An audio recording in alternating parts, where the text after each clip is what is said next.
পানি না ঢুকে, এই জন্য নাক দিয়া তুলা ঢুকাইয়া দে, কানের মধ্যে তুলা লাগাইয়া দে, কান দিয়া যেন ভিতরে পানি না ঢুকে, এই জন্য কানের মধ্যে তুলা দিয়া দে। গোসলটা করে পেটের মধ্যে চাপ দিয়া, পায়খানা রাস্তা দিয়া পায়খানা বের হলে টিস্যু দিয়া তুলা দিয়া গামছা দিয়া পরিষ্কার কইরা দে। কত মায়া আমার আদর কইরা শেষ গোসলটা করাইয়া দি। ও বন্ধুরে, ও মোল্লারা বাবারা, ও আমার যশোর বন্ধুরা, এত মায়া করে তোমার আমার গোসলটা যখন দেয়, মানুষগুলা চতুর্দিকে কাপড় টানাইয়া দেয়। এই চতুর্দিকে না জানি কোন দিন আমার কাপড় টানা লেগে যায়, না জানি কোন দিন ওই মোল্লা বাজারের কাপড়ের কাপড় আমার জন্য রেডি হইয়া যায়। ও যুবক, আল্লাহ বলতেছেন আমি আল্লাহ তোর জীবনের চাক্কা, জীবনের বাতি মরণ দিয়া নিভাইয়া দিব। যেই মাত্র জীবনটা চলে যাবে, এই দেহের মূল্য নাই, এই দেহটা দেখার জন্য কেউ আসে না। দুই চারজন মানুষ লাইন ধীরে ধীরে আসে, এসে আবার চলে যায়। জানাজার ময়দানে নামাজ পড়তে সবাই যায় না, যাই মানুষ যায় আবার দৌড়াইয়া চলে যায়। এই হলো পৃথিবীর মানুষ। বন্ধু বলো, বান্ধব বলো, জিন্দা থাকলে তোমার মূল্য সব জায়গায় আছে, কিন্তু রূহটা চলে যাওয়ার পর আপনজনরা তাড়াতাড়ি কবর দিয়া দেয়। কয় পেটটা ফুলে যাবে, ফুলে গেলে লাশে গন্ধ হয়ে যাবে, দৌড়াইয়া তোমার কবরস্থানে নিয়ে ঢুকাইয়া দে। কবরটাতে দেওয়ার সময় রে বাবা, তোমার যখন কাদের মধ্যে করে গোরস্থানের মধ্যে নিয়ে যাবে, তখন মানুষ তোমার শেষ বিদায় দেওয়ার জন্য গোরস্থানে নিয়ে যাবে। মানুষ লাইনে লাইনে দাঁড়ায় যাবে, আর একজন দাঁড়ায় বলবে যদি এই লোকটা মারা গেছে, দুনিয়াতে যতদিন ছিল আপনাদের সঙ্গে চলাফেরা করেছে, যদি আপনার কাছে কোনো ভুল বিয়াদবি করে আল্লাহর ওয়াস্তে মাফ করে দিবেন। যদি টাকা পয়সা পাওনা থাকেন, আমরা সন্তান আছি, আমরা দিয়ে দিব। এই জন্য যুবক এইভাবে ক্ষমা চাইবে। আমার কথা হলো বাবা, আমার লাশের পাশে দাঁড়াইয়া আরেক বেড়া দাঁড়াইয়া ক্ষমা চাইতো কি লাগিয়া? দুনিয়াতে থাকতেই ক্ষমা চাইয়া যামু, দুনিয়াতে থাইকাই আল্লাহর কাছে তওবা কইরা যামু। কথা কোন ঠিক কিনা? সবাই আওয়াজ করে কোন হে আল্লাহ, মানি না জোরে কোন হে আল্লাহ, আরো জোরে হে আল্লাহ। তওবা করছি, জানা অজানা, ইচ্ছা অনিচ্ছা, শিরকি বেদাতি সকল গুনাহ মাফ করো হে আল্লাহ। অতীতের সকল গুনার প্রতি বেজার হইলাম, আর জীবনে গুনাহ করব না। বলে না, আর জীবনে গুনাহ করব না।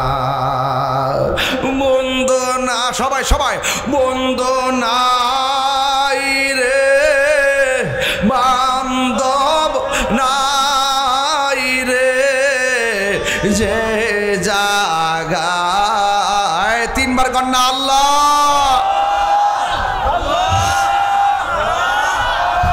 এর চাইতে বেশি জোরে কান্তাছে কবরবাসীরা, কইতাছে আল্লাহ বাঁচাও, আল্লাহ আর মাইরো না, আর কষ্ট দিও না।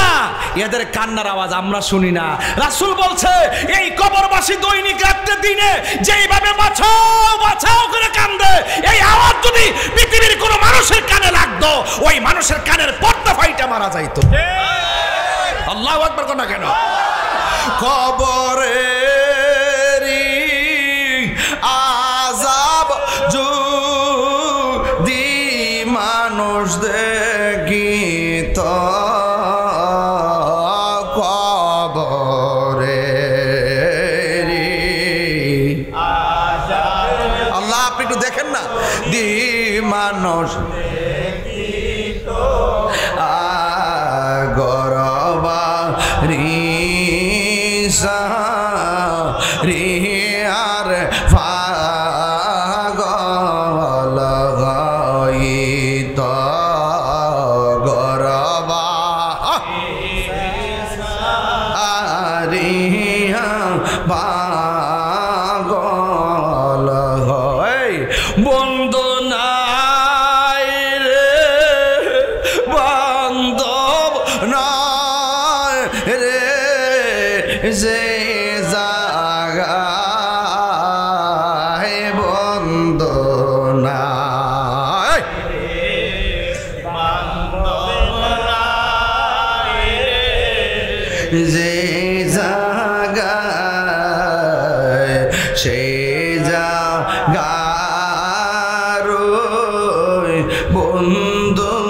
নবী মুস্তাফা শেজা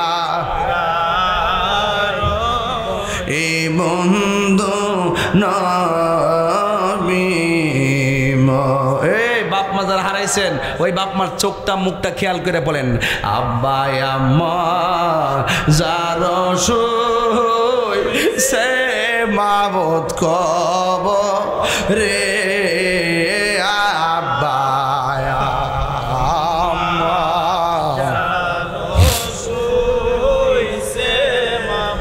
খবরে মাফ গয় রাদাও দয়াল নবী খাতিরে মাফ গয়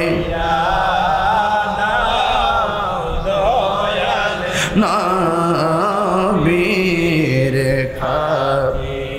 এ যুবক বাইরা রে এই কবর বড় সাংঘাতিক না জানি আনুষ্ঠানিকতা কোন দিন আমরা সামনে দাঁড়িয়ে যাই লাশ হইয়া শুয়ে গেলে আমার হাত লড়বে না পা লড়বে না বাপে মাথার বান্ডা খুললা আমার লাশটা মানুষে দেখে দেখে চলে যাইব কিন্তু আমার কবরে আপনজন কেউ যাবে না আল্লাহর হাবিব বলেন এই কবর বড় সাংঘাতিক এই কবরের ভিতরে গেলে বেনামাজি হইয়া কবরের ভিতরে গেলে ওই কবরের ভিতরে তিনটা শাস্তি অবধারিত এক নম্বর শাস্তি হলো বেনামাজি হইয়া কবর গেলে ওই কবরটা আল্লাহ এত ছোট করে দিবেন বাম পাশের হাড্ডিগুলো ডান পাশের হাড্ডির ভিতরে ঢুকে যাবে বাম পাশের হাড্ডিগুলো ডান পাশের হাড্ডির ভিতরে ঢুকে যাবে এমন একটা চাপা মারবো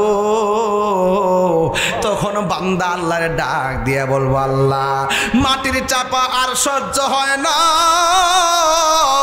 আবার দুনিয়াতে পাঠাও দুনিয়াতে যাই আমরা নামাজ পড়বো আল্লাহ বলে না না সুম্মা ইলাইহি তুরজাউন আমি আল্লাহর কাছে যেহেতু তোমরা চলে এসেছো আর পৃথিবীতে হায়াতের আশা করা যায় না কথা কোন ঠিক না এই জীবনের পরে আল্লাহ যে মরণ দিব মরণের পরে আল্লাহ যে জীবন দিব ওই জীবনের পর আর মরণ হবে না একদিন না দুই দিন না তিন দিন না আজকে থেকে 700 বছর আগে যারা যে এই কবরটাতে শুয়ে রয়েছি আমিও ওই কবরের মধ্যে একদিনে পড়ে যাব আমিও 700 কেন আজীবন পর্যন্ত ওই কবরে থাকতে হবে একদিন আমার কবরে নিশানা থাকবে না একদিন আমার নাম নেওয়ার মতো কেউ থাকবে না আজ থেকে 300 বছর আগে যারা মারা গেছে এদের নামও আমরা জানি না অথচ এরা আমার বংশের রক্ত এরপরও তাদের নামটা জানি না কবরে কেমনে থাকবা গো ওই কবরে আপনজন কেউ নাই এই কবরে একা একা পড়ে থাকবা এই জন্য আল্লাহর হাবিব বলেন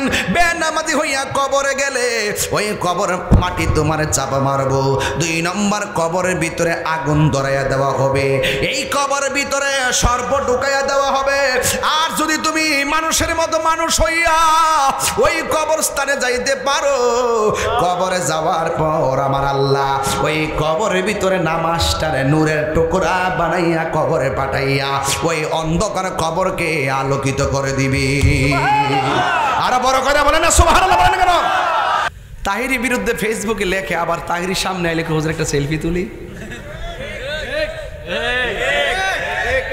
এটা বাস্তব easy to say but difficult to do ফেসবুকে ভণ্ড আর মাজার পজারে লেখা সহজ কিন্তু তাহিরির মতন প্রতি রাত্রে 1000 লোক নিয়ে প্রেমের খেলা বড় কঠিন Know thyself আগে নিজেকে চিনো এটা নবীনগর না আমার বাড়ি কই বনবেড়া অত শুদ্ধ লাগতো না বনবেড়ি বালা অত শুদ্ধ লাগতো না বনবেড়া বালা নুন হইবালা সানুন হইবালা সোর হইবালা বনবেড়ে ঢেলা আছে না তো এই বনবেড়ে নবীনগর বাঞ্ছারামপুর ঘরের ছেলে ঘরে ওয়াজ করবে এখানে কাহিনী করার সুযোগ আছে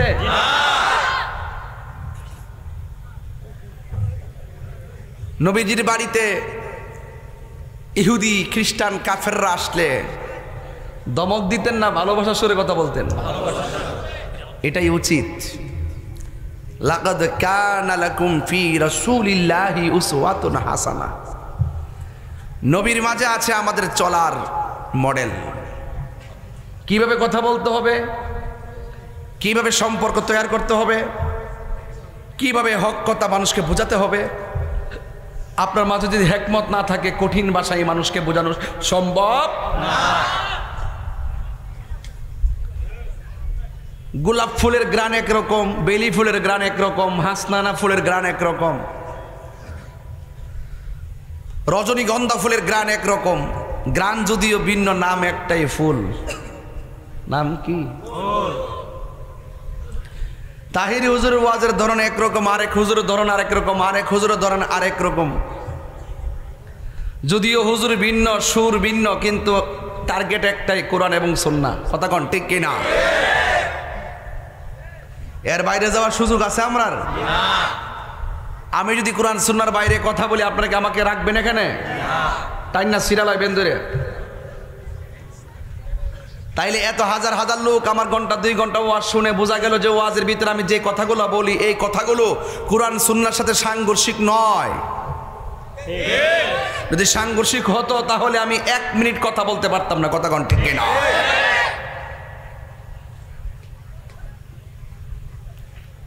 ঈদগার মাঠটা বড় পছন্দ হয়েছে।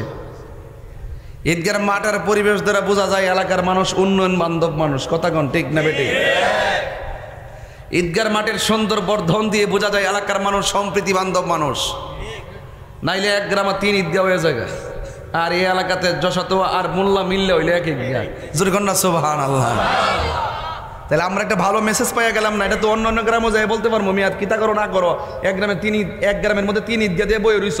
নবীনগর দিকে আইছি, যশোতোয়া আর মোল্লা গ্রাম 2 গ্রাম মিললে 1 ঈদগাহ। এরা যদি পারে তোমরা 1 গ্রামে 3 ঈদগাহ দেও কিল্লিগা, তোমরা সবাই মিললা 3 গ্রাম মিললে 1 ঈদগাহ করো। তো এলাকার একটা ভালো একটা জিনিস, এলাকার একটা ভালো একটা দিক যদি প্রকাশিত হয়, এলাকার ভালো একটা কাজ যদি হয়, এটা কিন্তু শুধু এলাকায় সীমাবদ্ধ থাকে না, এটা ছড়াইয়া পড়ে। কথা কোন ঠিক কিনা? তবে এটা মনে করবেন যে এটা বাংবার লেগে কিন্তু বহুত ইন্দুর আছে, বহুত ইন্দুর গুতাইতেছে, কিন্তু ইন্দুর কিছুই করতে পারবে না। 10 জনের মধ্যে যদি 3 জন ইন্দুর থাকে, 8 জনের ঠেলায় 2 জন ইন্দুর গাতার ভিতরে ঢুকাইব। কথা কোন ঠিক না বেটে? আরে সুতকুটির সিনারে কিন্তু চলবো।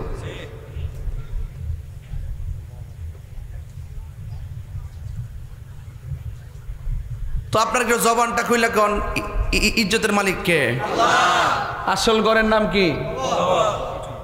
কবর। ঠিক না? আমার পিছনে মনে হয় গুরুস্থান নাকি?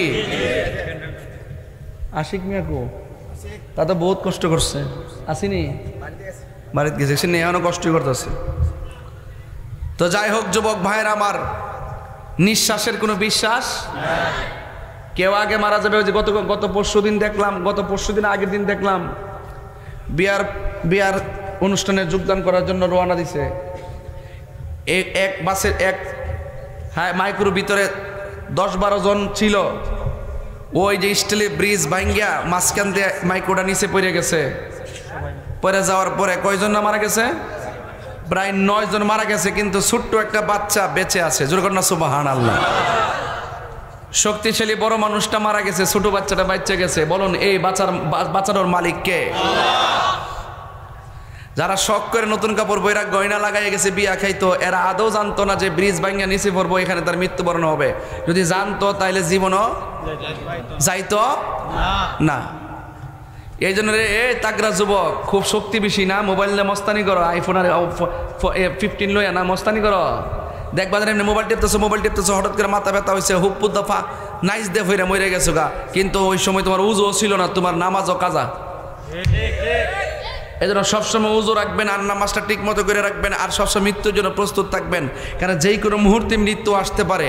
কারণ বড় বাপের আগে ছোট সন্তান মারা যায়, সন্তান আগে বাবা মারা যায়। বলুন হায়াতের মালিক কে? আল্লাহ। তো সবই তো জানেন, মানতে অসুবিধা কি? আল্লাহ বলছেন ওয়ামা তাদরি নাফসুম বি আইয়ি আরদিন তামুত। তুমি তো জানো না জগতের কোন জায়গায় তোমার মৃত্যু হবে। ঘুমের মধ্যে ওই দিন দেখছি আশুগঞ্জের বিশাল বড় টাকাওয়ালা রাতের বেলা ঘুমাইছে, দরজা ভাঙ্গিয়া ভিতরে ঢুকিয়া দেখে ঘুমের ঘরে মইরে রইছে। ঠিক ঠিক।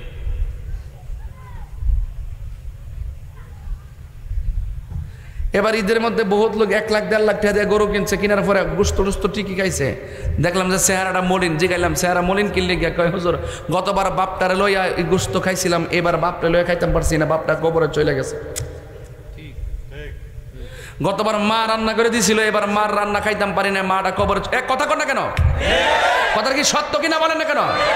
আর আমি তো আমার কথা বলতে পারি, 5 বছর আগে তো আমার বাপটাই তো ছিল দুনিয়ার ভিতরে, 5 বছর পরে বাপটার ঈদে এই গোশত খাইতে পারি নাই, বাপটা কবরে চলে গেছে। ঠিক, তা আপনি কি বুঝেন না যে এবার ঈদ আপনার জন্য শেষ ঈদ হতে পারে? হতে পারে কি পারে না বলেন না কেন?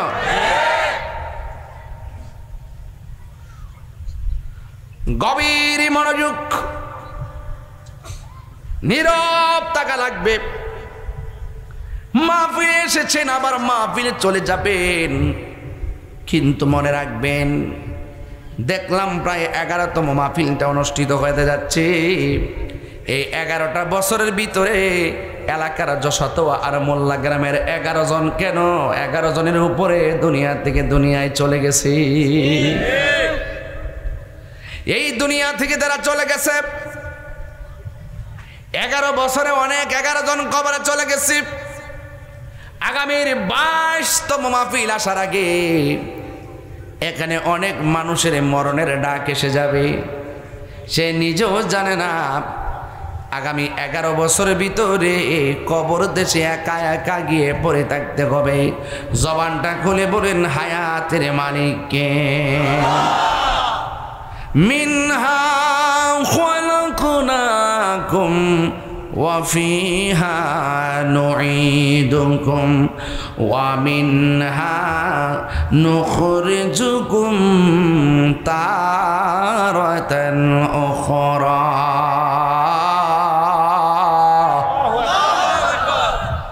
আল্লাহ রাব্বুল আলামিন বলে, এই মাটিতেই তোমাকে দাফন করা হবে,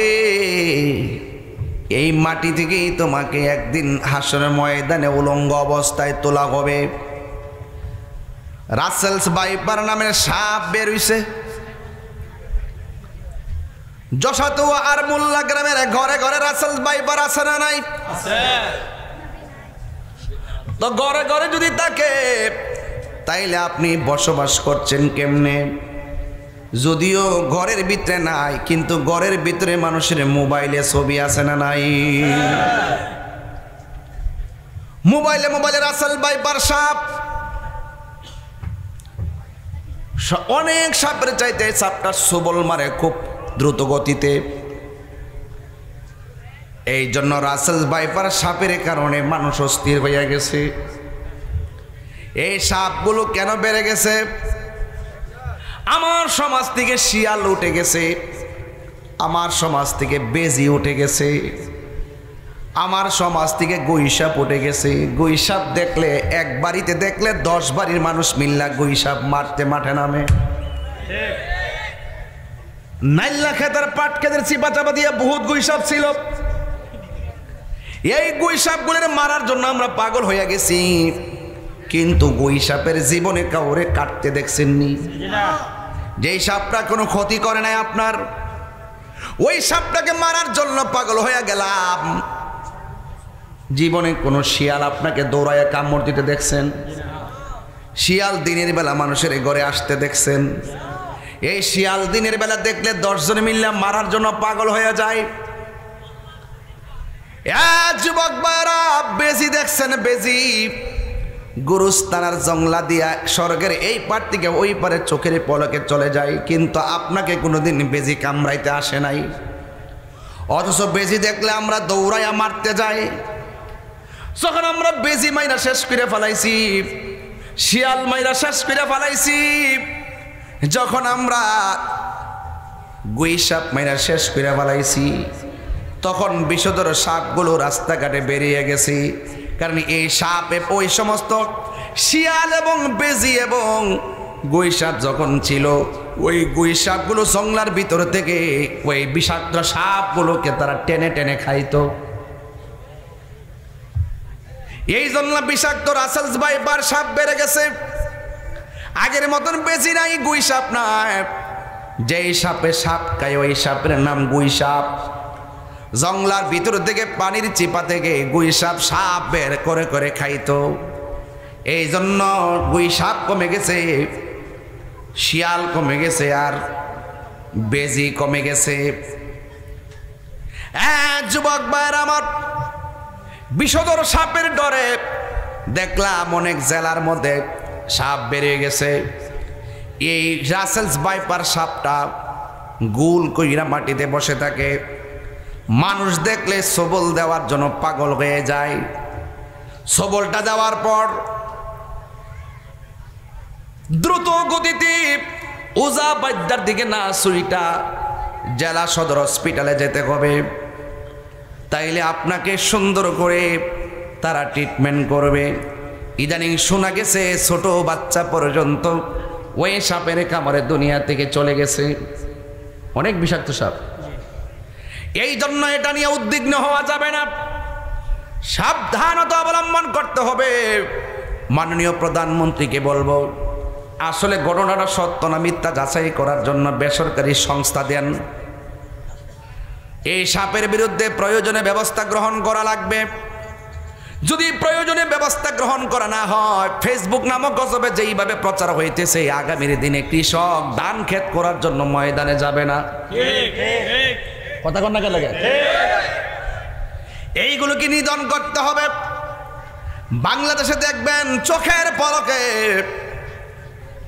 সব কিছু ভাইরাল হয়ে যায়, এমন একটা অবস্থা সৃষ্টি হয়, মানুষ বড় বিপদে পড়ে যায়। তো আমার ওয়াজ কিন্তু রাসেল ভাইপার নিয়ে না, আমার ওয়াজ হইলে আপনারা সাবধান থাকবেন, উদ্বিগ্ন হলে চলবে না। ঘরে বিছানা টিছানা ঝাড়ু দিয়া শুইবেন, তবে আসলে কতটুকু সত্য সেটাও যাচাই করে দেখতে হবে। যদিও সাপ দেখা যায় আর চাইতে বিষাক্ত সাপ ঘরে ঝোপঝাপের মধ্যে থাকে কিনা বলেন? আমরা এত উদ্বিগ্ন আগে হয় নাই। এই জন্য আমি বলতে চাই, যশোর বাবা, ও মোল্লার বাবা, ওয়াজটা রাসেলস ভাইপার নিয়ে না। একটা রাসেলস ভাইপার সবলের ডরে আপনি ঘরের কোনায় বসে আছেন, একটা রাসেল ভাইপারের ডরে আপনি বাহিরে বের হইতে চিন্তা করেন, কিন্তু এর চাইতে বিষধর সাপ অন্ধকার কবর দেশে আছে না না। আমার ওয়াজ হলো সেখানে মোল্লা গ্রামে কেউ যদি রাসেলস ভাইপার দিয়ে আক্রমণ হয়, দৌড়াইয়া জেলা সদর হসপিটালে যাবে, উপজেলা স্বাস্থ্য কমপ্লেক্সে যাবে। কিন্তু কবরের ভিতরে এর চাইতে বিষধর সাপ, যেই সাপের দৈর্ঘ্য হলো 450 কিলোমিটার। আল্লাহু আকবার করে। ওয়াজ মনে বুঝতেছেন না আমার নাকি? ওয়াজ কি বুঝতেছেন না? আমি আপনাকে সতর্ক করছি, ভবিষ্যতের অ্যালার্ট করছি। যেই সাপের দৈর্ঘ্য হলো 450 কিলোমিটার লম্বা, ওই সাপের মুখের মধ্যে 70 গজ লম্বা দাঁত, ওই সাপের চোখটা আগুনের চাইতে আরো লাল, ওই সাপের মাথার মধ্যে থাকবে মহিলাদের চুলের মতন চুলের গোছা, ওই সাপের শরীরে থাকবে দুর্গন্ধ। আর ওই সাপটা তোমাকে দংশন করার সময় বডিটা আলাদা কইরা 70 গজ মাটির নিচে ঢুকাইয়া দিব। দুনিয়ার সাপে কামড় দিলে ডাক্তারের কাছে দৌড়াইয়া যাবেন, কিন্তু কবরের সাপ যখন আপনাকে দংশন করবে, আপনি ওজা বাদ্যা দূরের কথা, আপনার সাপের কর্তনে, আপনার কান্নার আওয়াজের কষ্টের ভাগ নেওয়ার জন্য একটা বান্ধব কবরের মধ্যে পাওয়া যাবে না। কথা বলেন ঠিক কিনা? হায়রে মোল্লার বাবা, যশোর বন্ধু, কি দিয়া ওয়াজ বুঝাবো? কবরবাসীর মাগফিরাতের আলোচনা। আরে যারা চলে গেছে তারা তো চলে গেছে, আমাকে তো চলে যেতে হবে। এই দুনিয়ার মানুষ বড় স্বার্থপর, 1 ইঞ্চি জায়গা তোমাকে করে দিবে না। কবরের কষ্টের ভাগ পৃথিবীর কেউ নিবে না, মৃত্যুর কষ্টের ভাগ পৃথিবীর কেউ নিবে না। অথচ আপনি সন্তানের জন্য সুদের টাকা ব্যাংকে রেখে গেছেন, সুদ খাওয়ার কারণে কবরের জুতার বাড়ি আপনি খাইতেছেন, কিন্তু ওই সুদের টাকা দিয়া আপনার সন্তান অ্যাপাচি হাং পালসার R15 দিয়া রাস্তাঘাটে টাউটারি বাটফারি করতেছে। কথা কোন ঠিক কিনা? হারামের মধ্যে কোনো আরাম নাই। এই জন্য সন্তানকে হারাম টাকার মালিক বানাইবার আগে সন্তানকে সুশিক্ষায় শিক্ষিত বানাইতে হবে। হারাম টাকা সন্তানের জন্য রেখে গেলে সন্তান এই টাকা দিয়া সিঙ্গাপুর যায়, পতিতালয়ে যায়, কিন্তু বাবার কবরে জিয়ারত করতে যায় না।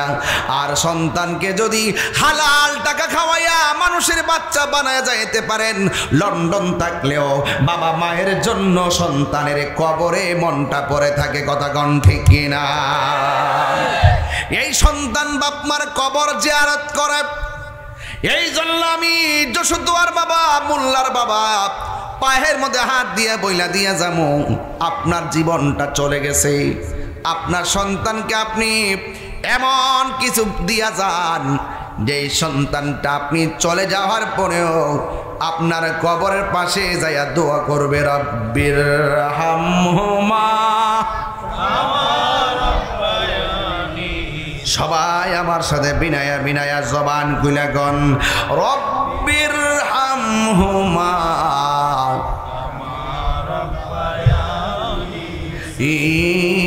সগীরা। এ আল্লাহ, তুমি আমার যেমনে ছোটবেলায় মায়া করছো, আমার আব্বা আম্মারে কবরে তুমি এমন ভাবে মায়া কইরো। এই জন্য আমার যশোদুয়ার বাবা, ও আমার মোল্লার বাবা জিয়া পায়ের মধ্যে হাত দিয়া বলে দিয়ে যায়, একদিন আমাদেরকে দুনিয়া ছেড়ে চলে যেতে হবে। আমার আল্লাহ বলছেন, কাইফা তাকফুরুনা বিল্লাহি ওয়া কুনতুম আমওয়াতান ফাআহইয়াকুম সুম্মা ইউমীতুকুম সুম্মা ইউহয়ীকুম সুম্মা ইলাইহি তুরজাউন।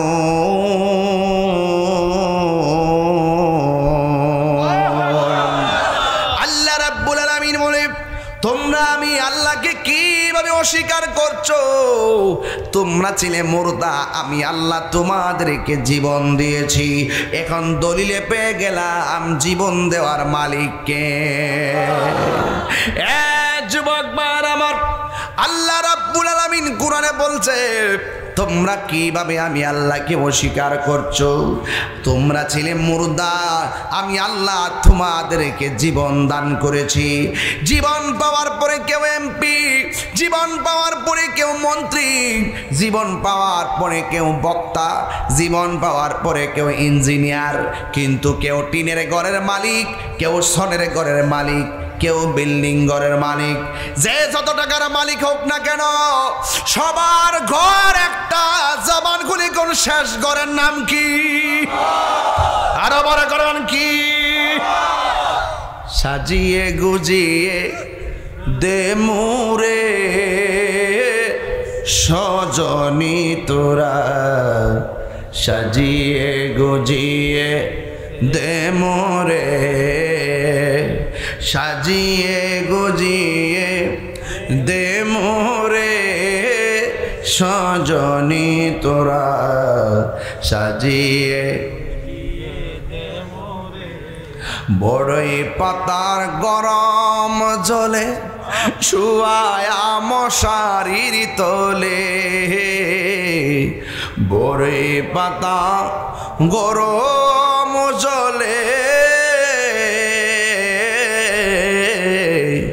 বড়ই পাতা গরম জলে শুয়ায়া মশারির তোলে, আতর গোলাপ চন্দন মেখে দে সজনী তোরা, সাজিয়ে গুজিয়ে দে মোরে, সাজিয়ে গুজিয়ে দে মোরে সজনী তোরা, সাজিয়ে গুজিয়ে দে মোরে।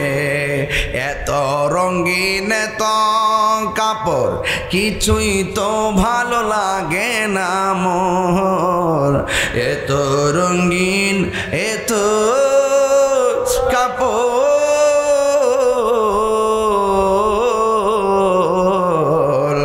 এত রঙিন এত কাপড় কিছুই ভালো লাগে না মোর, সাদা কাফন আমায় পড়াই দে সজনী তোরা, সাজিয়ে গুজিয়ে দে মোরে, সাজিয়ে গুজিয়ে দে মোরে সজনী তোরা, সাজিয়ে গুজিয়ে দে মোরে।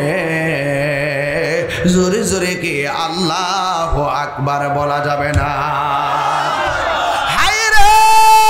নবীনগরের বন্ধু,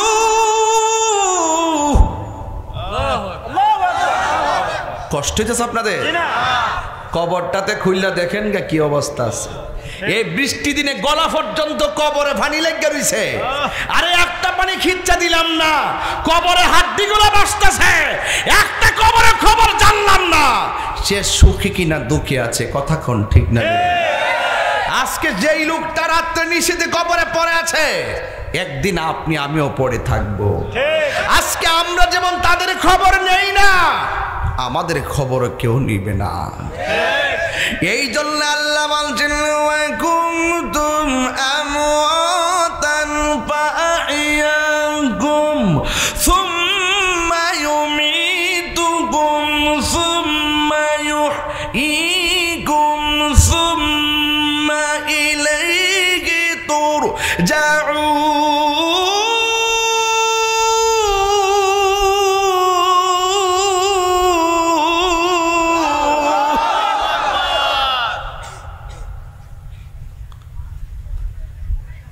কেউ টিনের ঘরের মালিক, কেউ বিল্ডিং ঘরের মালিক, কেউ 1000 টাকার মালিক, কেউ কোটি টাকার মালিক।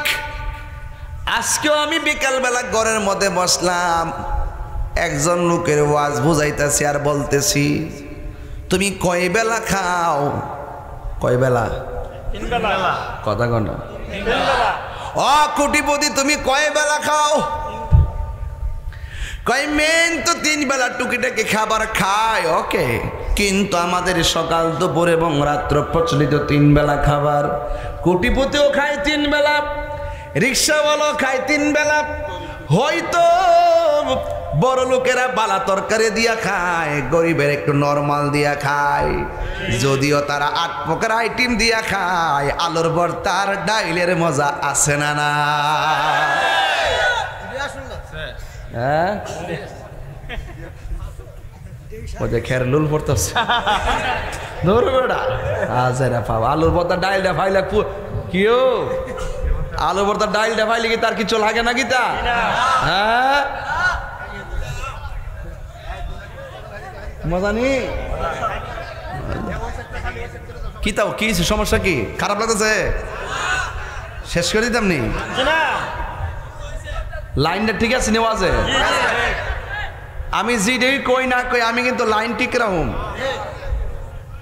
মাঝে মাঝে যদি কিছু কথাবার্তা কই, এটা খালি ইউটিউবের কাইটটা ছাইরা দিয়ে দিকে না, আমার সমস্যা। এটা না ছাড়লে তো তাহিরি আছি। হ্যাঁ হ্যাঁ, ব্যবসা করে আর কি। এই ইউটিউবাররা, তোরা ইডি আর সারিস তাহলে তোরা ফটো ধরে কই, আর আমার মারিস না তোরা। আমি আলি কিছু কথা ওয়াজের লাগে না কই, তোরা ওয়াজের বাইরে না সাইরা দেশ কি লাগে, আমি এটা বুঝলাম না কিছু। হ্যাঁ, তোরই তো সারস, তোরার মধ্যে তো আছে। বাজান সত্যি করে এখন আপনার খারাপ লাগতেছে? বাজান আমি যাইছি, আপনার কষ্ট লাগতেছে? আমি কি লন্ডন থেকে আইছি বাজান? বনবের বেড়ায় ঘরের ছেলে ঘরে আইছে বাজান। তবে একটা কথা কইতাম চাই, আমরা বনবের বেড়াইতে মেজাজ গরম, দিল নরম। আমার কথা করা কথা কইলো, সামনে গেলে হাতটা মিলাইলাই। তবে আল্লাহর রাস্তা ফাউডার ধরে কই, আর বদনাম করেন না।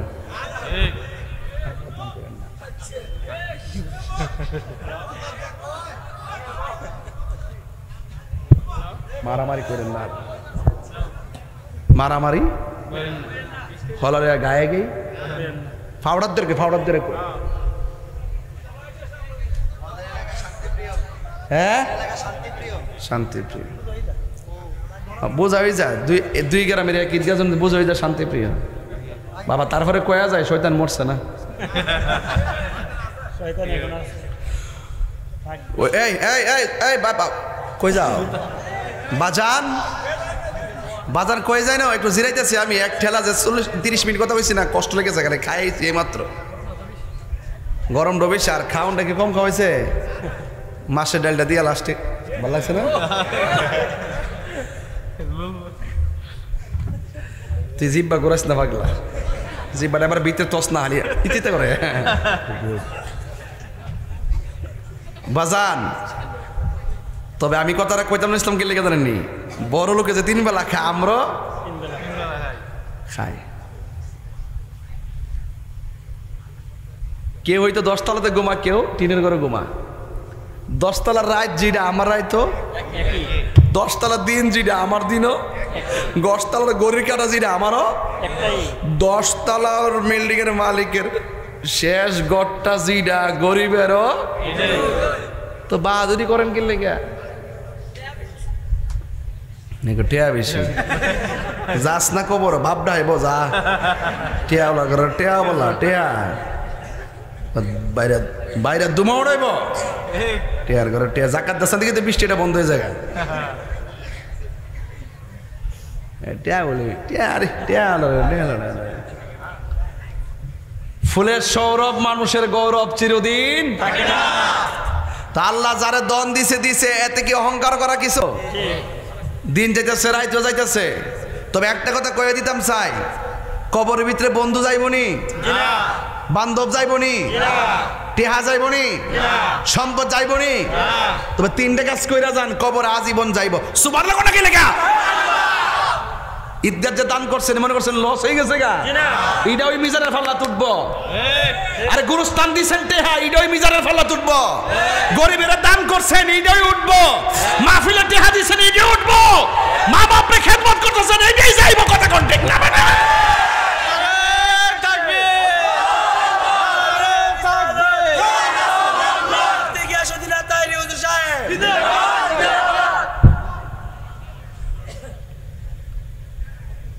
সন্তান রাখা যাবেন, বালা সন্তান, কুসন্তান রাখা যাবেন না। বালা সন্তান রাখা যাবেন। এই সন্তান যখন দোয়া করব, আকাশের বিজলির মতন এই সওয়াবটা কবরের ভিতরে আপনার মার কবরে চলে যায়। দিন একই, গড়ি কাটাও একই, রাত একই, হায়াত শেষ, কিন্তু আসল ঘরের নাম কি? বিল্ডিং না কবর? আল্লাহ বলছে আমি তোরে জীবন দিছি। এই জীবন ভাই আমরা আল্লাহরে বুইল্লা যাই, যে জীবন দিল হেরেই বুইল্লা যাইতেছি। তাইলে আমার মতো নিমুখ খারাম কি পৃথিবীতে কেউ আছে? যে আল্লাহ একটু ফেরির বেদনা দিলে রাত্রিবেলা ঘুম হইতো না, আসমানটা বার করলে গোয়াল ঘরে বাস নিয়ে ঘরে ঠিয়া দেয়, কিন্তু আল্লাহ বাসায় রাহে দিকে না। একটা করোনা দিছিন কক লকডাউন, লকডাউন সব ঘরের ভিতরে বাস দিয়া দিয়া রাস্তার মধ্যে বের দিছে। কোন গাড়ি যাতে নাই তারে, মানুষ যাতে একটা মিস কল দিছে। যেই করোনার নাম জীবন মুরব্বীরা শুনছে না, গড়ে তাহন লাগবো। আবার এমন একটা রোগ দিব, গড়ে থাকলে ধরবো, বাইরে তাহন লাগবো। রাসেল ভাই পেরাইছে না, ওখান যদি ঘরে ঘরে আলি রাসেল ভাই ডুহে কই যাইবা কৌ উপায় নাই, বাইরে তাহন লাগবো। বাস দিয়ে তুই যাবো সাপ। হ্যাঁ রাসেল ভাই। তবে একটা কথা কইয়া দিয়া যায়, কবরে সাপ আসেনি? আসেনি? দেখা যা সব দিক দিয়ে বন্ধ। কেমনে ডুহে? ডুহা কেডা? আল্লাহ। বান্দারে সোজা হয়ে যাও। আল্লাহ কয় আমি তোরে জীবন দিছি, জীবন দেওয়ার পরে আমার কাজ কি? আল্লাহ বলছেন আমি তোরে কেন জীবন দিছি শোন। কোরআন শরীফ থেকে ল ওয়া তেলাওয়াত করলে কি খারাপ লাগবো? আমি যখন তেলাওয়াত করবো আপনারা দিলটা খুললে আল্লাহরে ডাক দিবেন। এই ডাকের কারণে দেখবেন গুরুস্থানে কবর আযাব মাফ হয়ে যাব। কেউ মারে মা ডাক দিলে মার মায়া লাগেনি? তা আল্লাহরে ডাক দিলে আল্লাহর মায়া লাগতো না? রেডি আছেন তো ইনশাআল্লাহ? ওয়া মা খালাকুতুল জিন্না ওয়াল ইনসা ইল্লা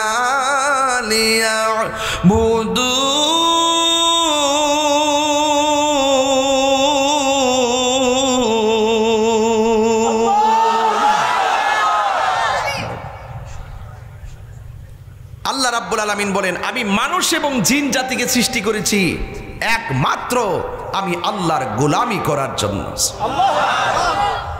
আল্লাহ রাব্বুল আলামিন বলেন, বান্দা আমি তোরে জীবন দিয়েছি, আমি আল্লাহর গোলামি করার জন্য তোরে জীবন দিয়েছি, তুই আমার গোলামি করবে।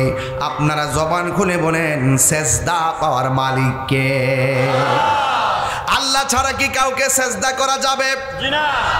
কোন মাজারে গিয়া কি সেজদা করা যাবে? না। আমরা কি মাজারে গিয়া সেজদা করি না জিয়ারত করি? আজকে আমার দেশের অনেক মানুষ আমাদেরকে মিথ্যা অপবাদ দেয়, কয় আমরা মাজারে যাইয়া বলে সেজদা করি, আমরা মাজারে যাইয়া বলে পূজা করি। যারা সুন্নাহ তরিকা কবর জিয়ারতকে পূজার সঙ্গে তুলনা করে, এরা কোনোদিন মুসলমান হতে পারে না। কথা বলেন ঠিক কিনা? পূজা হয় মন্দিরে, মাজার পূজার জায়গা না, মাজার হলো জিয়ারতের জায়গা। কথা বলেন ঠিক কিনা বলেন? এই জন্য আল্লাহ বলছেন, আমি তোরে জীবন দিয়েছি, প্রথম কাজ তুই আমার ইবাদত করবি। আর ইবাদত কবুল হওয়ার জন্য পূর্ব শর্ত হলো আমার নবীর মহব্বত। কথা বলেন ঠিক কিনা? এই জন্য আল্লাহ বলছে, আমি তোরে জীবন দিয়েছি, কিন্তু আমি আল্লাহ তোর জীবনের বাতি নিবাইয়া দিমু। কি দিয়া নিবাইবা? আল্লাহ বলেন, সুম্মা ইউমিতুকুম, অতঃপর আমি আল্লাহ তোরে মৃত্যু দিয়া তোর জীবনের বাতি নিবাইয়া দিমু। যুবক ভাইয়ের আমার, এখন মনে করছেন মৃত্যু হয়ে গেলে বুঝি সব শেষ? না না, মৃত্যু হলে সব শেষ না। মৃত্যু হলে আনুষ্ঠানিকতা শুরু হবে। দাদার আনুষ্ঠানিকতা যেমন ছিল আপনার আনুষ্ঠানিকতা এমনই হবে, নানার আনুষ্ঠানিকতা যেমন ছিল আপনার আনুষ্ঠানিকতা এমনই হবে, নানির আনুষ্ঠানিকতা যেমন ছিল আপনার আনুষ্ঠানিকতা এমনই হবে, ফুফুর আনুষ্ঠানিকতা যেমন ছিল আপনার আনুষ্ঠানিকতা এমন হবে। কারণ মরে যাওয়ার পরে সর্বপ্রথম আনুষ্ঠানিকতা হলো একটি সুখ সংবাদ, মোল্লা গ্রামের এমক মিয়া এতটার সময় মারা গেছে। এই এলানটা যেমন হয়েছে মসজিদে, আপনি মারা গিয়া দেখেন আপনার এলানটা মসজিদে বাজা অপেক্ষা করছে। কতক্ষণ ঠিক কিনা? আপনি মারা যাওয়ার পরে মসজিদে এলান হবে, আপনি মারা যাওয়ার পরে বাজার থেকে কাফনের কাপড় কেনা হবে, আপনি মারা যাওয়ার পরে বড় গাছের পাতা পাড়া হবে, আপনি মারা যাওয়ার পর আপনার জন্য বড় গরম জল করা হবে, আপনি মারা যাওয়ার পর মসজিদের খাট চলে আসবে, আপনি মারা যাওয়ার পরে আপনাকে 3 বাদ দিয়া কাফনটা পরাইয়া, মহিলা হইলে 5 কাপড়, পুরুষ হইলে 3 কাপড়। জীবনে কত আর শুনছেন, পুরুষের কাপড়ে কেন 5টা, পুরুষের কাপড়ে কেন 3টা, মহিলার কাপড়ে কেন 5টা? এই কথা দিয়ে কোনো মৌলবীরা কয় না। লাল কাপড় নীল কাপড় এত কাপড় ছিল, সব ওয়াজে প্রশ্ন রাইখা দিয়া যায়, কেউ দি কয় না এত কাপড় থাকতে সাদা কাফন দিয়ে আমার লাশটা কেন বাইন্ডিং করা হবে? এই কথা দিয়ে কোনো মৌলবী ওয়াজে কয় না। এই যুবক ভাইয়ের আমার, বড়ই পাতার গরম জল করবে, এত পাতা আছে দুনিয়ার জমিনে, অন্য কোনো পাতা দিয়া গরম জল করা হয় না, বড়ই পাতার জল দিয়া কেন গরম জল করা হয়? এই কথা দিয়ে কোনো মৌলবীরা কয় না। এই জন্য যুবক ভাইয়ের আমার, ভালো করে হাকিকতের ভিতরে ডুব দেন। দাদার আনুষ্ঠানিকতা আমার আনুষ্ঠানিকতা অপেক্ষা করতেছি। আপনারা জবান খুলে কোন শেষ গোসলটা দেওয়ার পরে, গোসলটা দেওয়ার সময় নাক দিয়া তুলা ঢুকাই কি ঢুকাই না? কান দিয়া ঢুকাই কি ঢুকাই না? কেন গেল গেল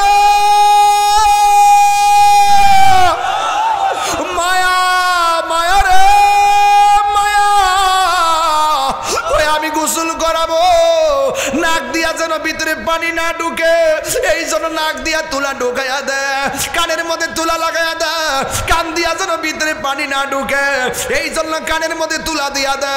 গোসলটা করে পেটের মধ্যে চাপ দিয়া, পায়খানা রাস্তা দিয়া পায়খানা বের হলে টিস্যু দিয়া তুলা দিয়া গামছা দিয়া পরিষ্কার কইরা দে। কত মায়া আমার আদর কইরা শেষ গোসলটা করাইয়া দি। ও বন্ধুরে,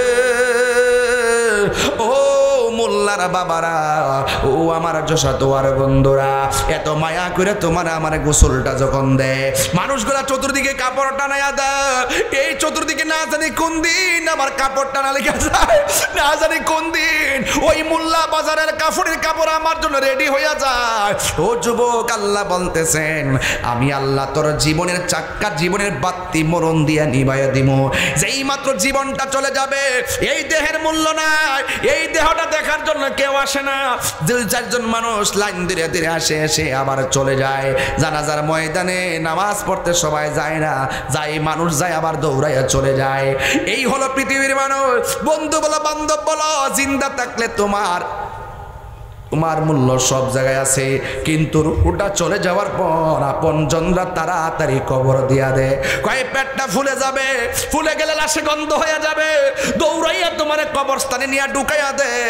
কবরটাতে দেওয়ার সময় রে বাবা, তোমার যখন কাদের মধ্যে করে গোরস্থানের মধ্যে নিয়ে যাবে, তখন মানুষ তোমার শেষ বিদায় দেওয়ার জন্য গোরস্থানে নিয়ে যাবে।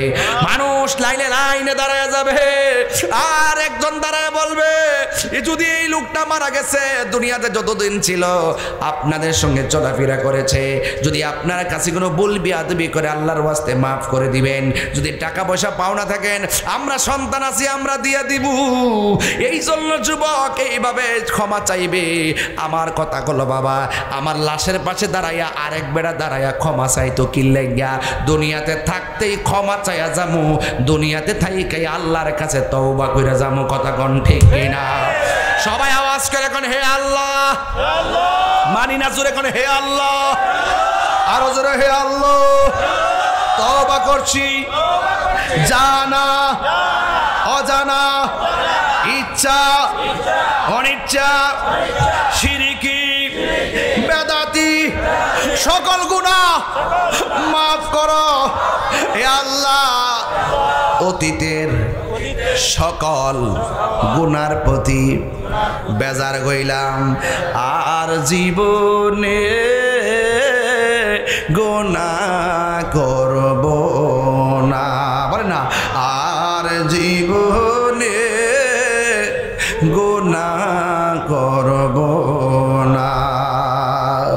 মন্দ না, সবাই মন্দ নাই রে বান্ধব নাই রে, যে জাগায় 3 বার কন্যা আল্লাহ।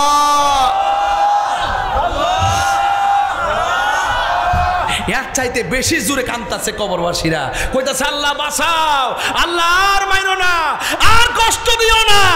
এদের কান্নার আওয়াজ আমরা শুনি না। রাসূল বলছে এই কবরবাসী দৈনিক রাতে দিনে যেইভাবে বাঁচাও করে কান্দে, এই আওয়াজ যদি পৃথিবীর কোনো মানুষের কানে লাগতো, ওই মানুষের কানের পর্দা ফাইটা মারা যাইতো। আল্লাহু আকবার কোন কেন? কবরে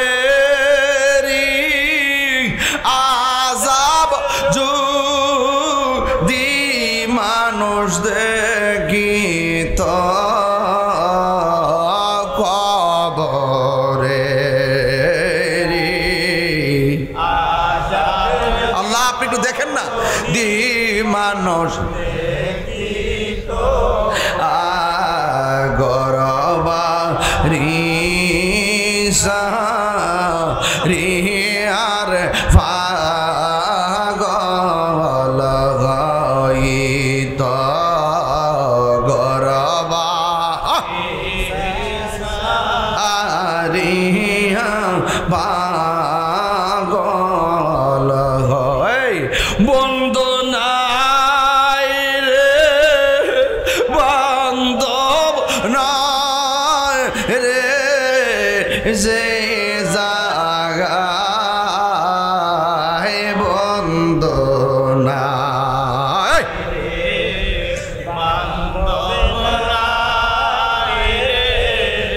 যে জাগায় সে জাগার বন্ধু নবী মুস্তাফা, সে জাগার এই বন্ধু নবী। এই বাপ মা যারা হারাইছেন, ওই বাপ মার চোখটা মুখটা খেয়াল করে বলেন, আব্বা আম্মা যার সে মাবুদ কবরে আব্বা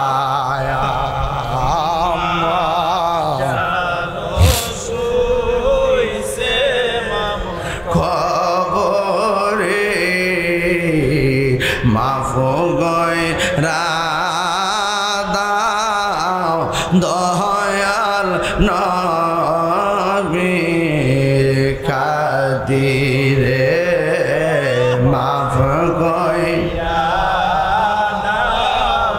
দয়াল নবীর খাতিরে। এ যুবক ভাইরা রে, এই কবর বড় সাংঘাতিক। না জানি আনুষ্ঠানিকতা কোন দিন আমরা সামনে দাঁড়িয়ে যাই। লাশ হইয়া শুয়ে গেলে আমার হাত লড়বে না, পা লড়বে না। বাপে মাথার বান্ডা খুললা আমার লাশটা মানুষে দেখে দেখে চলে যাইব, কিন্তু আমার কবরে আপনজন কেউ যাবে না। আল্লাহর হাবিব বলেন এই কবর বড় সাংঘাতিক। এই কবরের ভিতরে গেলে, বেনামাজি হইয়া কবরের ভিতরে গেলে, ওই কবরের ভিতরে তিনটা শাস্তি অবধারিত। এক নম্বর শাস্তি হলো বেনামাজি হইয়া কবর গেলে ওই কবরটা আল্লাহ এত ছোট করে দিবেন, বাম পাশের হাড্ডিগুলো ডান পাশের হাড্ডির ভিতরে ঢুকে যাবে, বাম পাশের হাড্ডিগুলো ডান পাশের হাড্ডির ভিতরে ঢুকে যাবে। এমন একটা চাপা মারবো, তখন বান্দা আল্লাহর ডাক দিয়ে বলবো আল্লাহ মাটির চাপা আর সহ্য হয় না, আবার দুনিয়াতে পাঠাও, দুনিয়াতে যাই আমরা নামাজ পড়বো। আল্লাহ বলে না না, সুম্মা ইলাইহি তুরজাউন, আমি আল্লাহর কাছে যেহেতু তোমরা চলে এসেছো, আর পৃথিবীতে হায়াতের আশা করা যায় না। কথা কোন ঠিক না? এই জীবনের পরে আল্লাহ যে মরণ দিব, মরণের পরে আল্লাহ যে জীবন দিব, ওই জীবনের পর আর মরণ হবে না। একদিন না, 2 দিন না, 3 দিন না, আজকে থেকে 700 বছর আগে যারা যে এই কবরটাতে শুয়ে রয়েছি, আমিও ওই কবরের মধ্যে একদিনে পড়ে যাব। আমিও 700 কেন, আজীবন পর্যন্ত ওই কবরে থাকতে হবে। একদিন আমার কবরে নিশানা থাকবে না, একদিন আমার নাম নেওয়ার মতো কেউ থাকবে না। আজ থেকে 300 বছর আগে যারা মারা গেছে, এদের নামও আমরা জানি না, অথচ এরা আমার বংশের রক্ত, এরপরও তাদের নামটা জানি না। কবরে কেমনে থাকবা গো? ওই কবরে আপনজন কেউ নাই, এই কবরে একা একা পড়ে থাকবা। এই জন্য আল্লাহর হাবিব বলেন বেনামাজি হইয়া কবরে গেলে ওই কবর মাটি তোমার চাপা মারবো। 2 নম্বর কবরের ভিতরে আগুন ধরাইয়া দেওয়া হবে, এই কবরের ভিতরে সর্প ঢুকাইয়া দেওয়া হবে। আর যদি তুমি মানুষের মতো মানুষ হইয়া ওই কবরস্থানে যাইতে পারো, কবরে যাওয়ার পর আমার আল্লাহ ওই কবরের ভিতরে নামাজটারে নূরের টুকরা বানাইয়া কবরে পাঠাইয়া ওই অন্ধকার কবরকে আলোকিত করে দিবি। আর বড় করে বলে না সুবহানাল্লাহ, বলেন কেন? ইন্নাস সালাতা তানহা আনিল ফাহশাই ওয়াল মুনকার। আল্লাহ রাব্বুল আলামিন বলেন নিশ্চয়ই নামাজ মানুষকে অশ্লীল এবং খারাপ কাজ থেকে বিরত রাখে। আপনি যখন কবরে যাবেন, তখন কবরের ডানে অন্ধকার, বামে অন্ধকার, হঠাৎ করে দেখবে ডান দিক দিয়া একটা নূরের বাতি আলো দিতেছে। তখন বান্দা জিজ্ঞাসা করবে কি ব্যাপার? আমাদের উপরে মাটি, নিচে মাটি, ডানে মাটি, বামে মাটি, তুমি কোথায় থেকে আলো দিতে এসেছো? ওই আলোটা ডাক দিয়া বলবে হে আল্লাহর বান্দা, আমি দুনিয়ার কোন চাঁদের আলো না, আমি দুনিয়ার কোন সূর্যের আলো না, তুমি যে দুনিয়াতে নেক আমল করেছো, এই নেক আমল গুলাকে আমার আল্লাহ আলো বানাইয়া তোমার কবরে পাঠাইয়া দিছি। আরো বড় করে বলে না সুবহানাল্লাহ, আরো জোরে করে আল্লাহু আকবার। একদিন মাটির ভেতরে হবে ঘরে মন আমার, কেন বান্ধ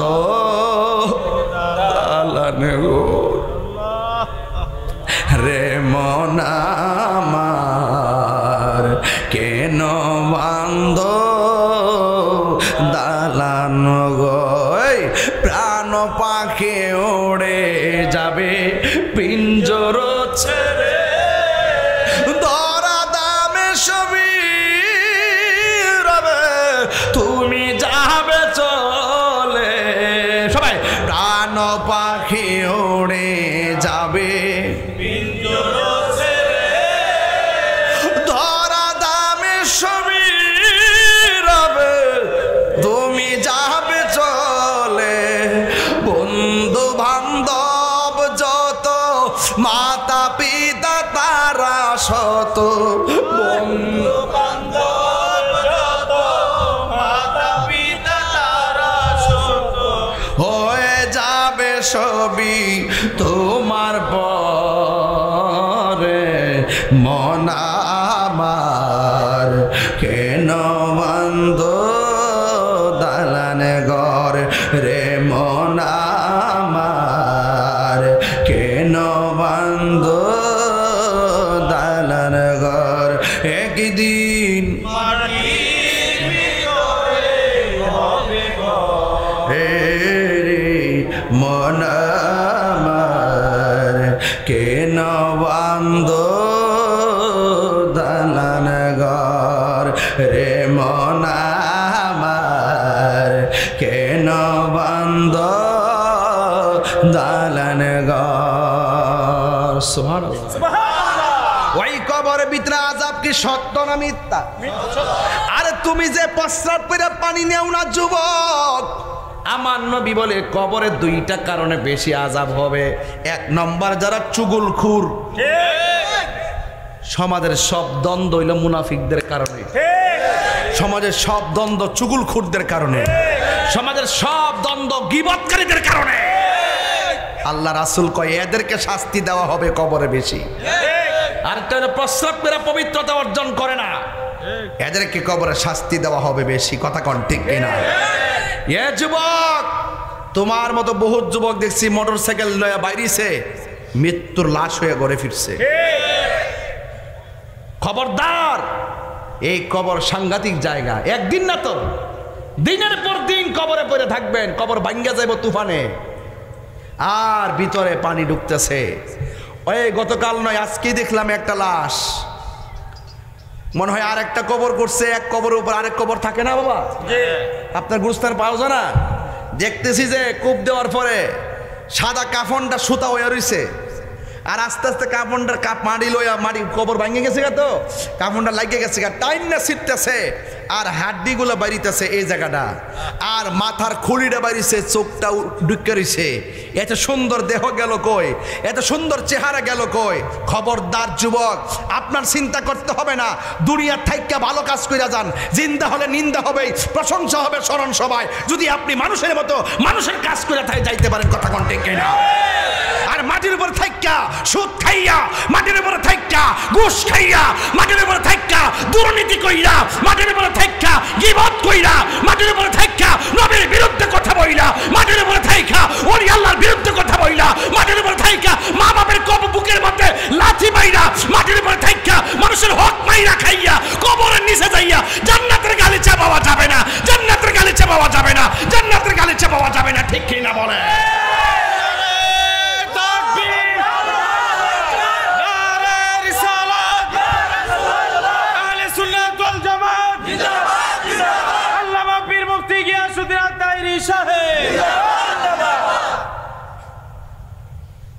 মানুষের মতো যদি মানুষ হতে না পারে, কবরে যাওয়ার পরে বাস পচার আগে লাশ পচে যাবে। আর মানুষের মতো যদি মানুষ হতে পারেন, কবরে যাওয়ার পরে আপনার দেহের ভিতরে মাটি স্পর্শ করা হারাম। মরার পরে সুযোগ হইবেন না মরার আগে? এর লেগে যা করবেন মাটির উপর থাইকা করে যান। ইন্নাকা লা তাজরি মিনা শাউকিল ইনাব, আঙ্গুরের গাছ থেকে কাঁঠালের আশা করা যায় না। মাটির উপরে 2 নম্বরে কইরা মাটির নিচে যায়, 1 নম্বর বিছানা পাওয়া যাবে না। আমি কি সত্য বলতেছি? সত্য। তো মরার আগে না মরার পরে? যা করব মরার আগে। আল্লাহ, তোমার তো ডাকার মতো ডাকতাম পারি না, কিতা করতাম? ও বান্দা চেষ্টা করে যা, তবে হৃদয়ে রাখিস আমি আল্লাহ একজন আছি। আল্লাহ তোমারও তো মানি, কর্ম তো করতাম পারি না। আল্লাহ কর চেষ্টা করে যা, এরপরও তো পারি না, চেষ্টা করে যা, এরপরও তো পারি না, চেষ্টা কইরা যা, লা তাকনাতু মির রাহমাতিল্লাহ, আমার রহমত থেকে নিরাশ হইস না। ঠিক ঠিক রহমত দেওয়ার মালিক কে? আল্লাহ। আরো জোরে বলেন কে? আল্লাহ। খবরদার, দাড়ি পাইকে গেছে কোনো টেনশন নাই, বুড়া মানুষ বেহেশতে যাবে না। ঠিক ঠিক বুড়া মানুষ বেহেশতে যাবে না। কোনো লাভ নাই, মন খারাপ করে লাভ নাই। 33 বছরের জোয়ান বানায় বেহেশতে ঢোকাইব ক্লিন শিপ কইরা, আবার সাথে দিব 70 জন। হ্যাঁ কো ইটা তো এটাই বুঝস, কাম তো করস না, আবার কো ও বলে এটা তো বেড়ো। ফেসবুকে একটা ফেক আইডি দেখলে পাগল হয়ে যাবে, সোজা না। ওইটা হয়তো গেলে মরার পরে লবিং কইরা নাকি না, মরার আগে? মরার আগে লবিং করতে হইব। কেমনি এটা ভাবা যাবো কার লোকের সম্পর্ক করতে হইব? চাকরি লিখে কত লবিং করে না, এই বেহেশতে যাইতে গেলে লবিং লাগবো। এই লবিং কার সাথে করবেন? সোনার মদিনাওয়ালার সাথে। কথা কন ঠিক না বেঠে? ওখানে সম্পর্ক করেন। সোনার মদিনা বহু দূরে, সোনার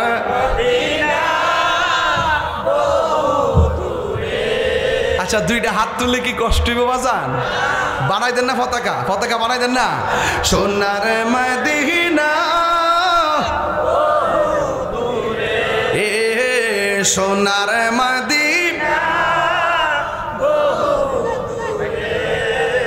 কিন্তু মদিনাওয়ালা আমার অন্তরে, কিন্তু মদিনাওয়ালা আমার অন্তরে, আমার অন্তর জুড়ে মদিনা আছে রে, অন্তর জুড়ে মদিনায় আছে রে।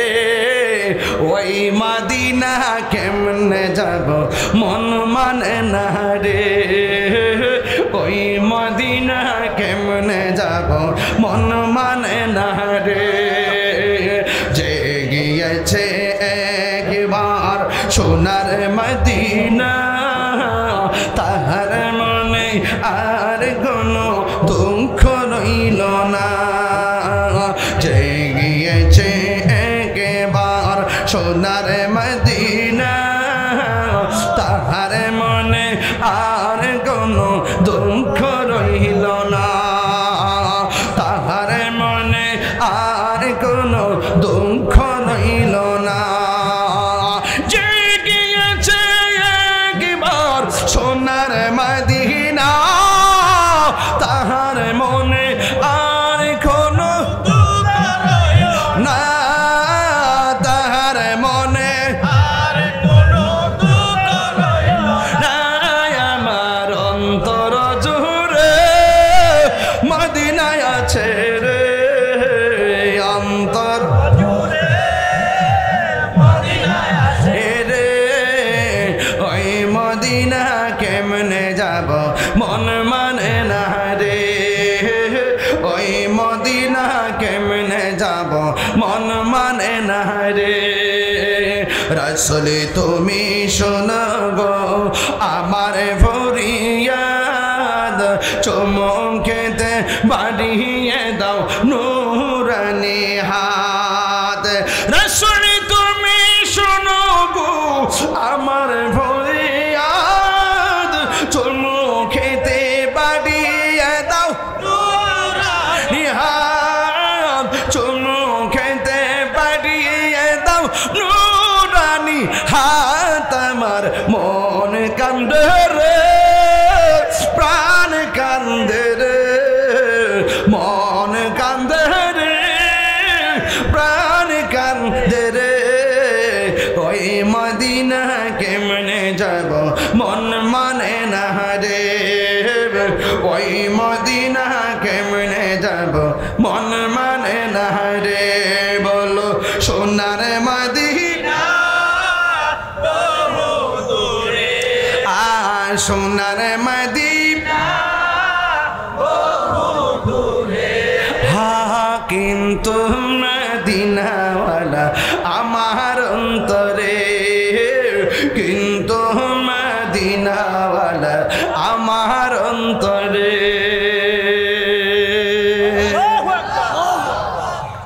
লবিং লাগবো নি?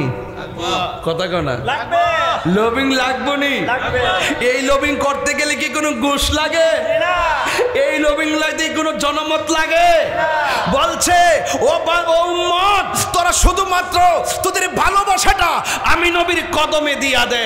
আরে আপনার ভালোবাসা যদি আপনি নবীর কদমে দিতে পারেন, হোক বাড়িটা যশাতুয়া, হোক বাড়িটা মোল্লা, হোক মুরাদনগর, হোক নবীনগর, হোক কোম্পানিগঞ্জ, আপনি যদি নবীকে 100% ভালোবাসা দিতে পারেন, আপনার টাকা লাগবে না, মদিনায় যেতে হবে না, মদিনাওয়ালা আপনার ভাঙ্গা করে এসে হাজির হয়ে যাবে।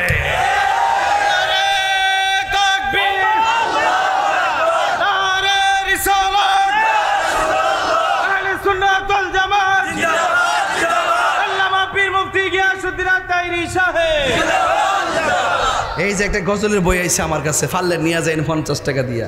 এই যে সুন্দর জায়গা, ভালোবাসার জায়গা মদিনা, ভালো লাগার জায়গা মদিনা, বলো ভালোবাসার জায়গা মদিনা, ভালো লাগার জায়গা মদিনা। এই তো সুন্দর জায়গা কোথাও দেখি না, তো